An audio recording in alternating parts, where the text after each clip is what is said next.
Well, there had to be at least one fan out there because there is a Detroit-based band called Bill. Oh my goodness, called Critical Bill after this character, Critical Bill.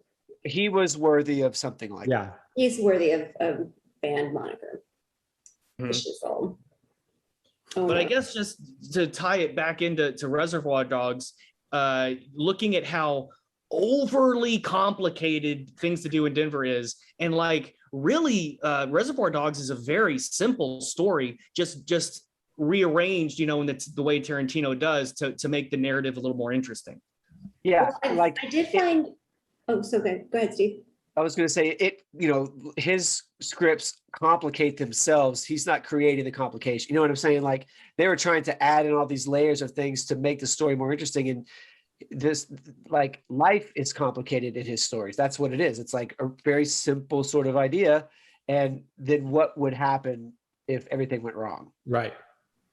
Well, because Things to Do in Denver came out after Reservoir Dogs, there are so many articles that I found that were saying that Scott Rosenberg was inspired by or wanted to do something in that vein.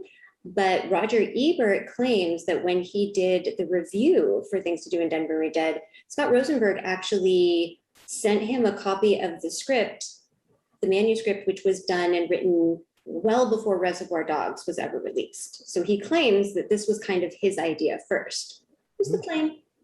That's interesting. Yeah. I mean, having gone to film school, I feel like Things to Do in Denver When You're Dead is the movie that like a lot of film students make, which is just like, let's remake Reservoir Dogs, basically. That's the vibe I got. Yeah, it didn't, I don't know. It felt like it was really trying to do something like that and just missed the mark on so many levels. Well, you had a lot of interesting characters. He just didn't build them enough. There wasn't enough layers on there. The dialogue wasn't good. The relationship between them wasn't good. But the characters were there. He just didn't develop them enough.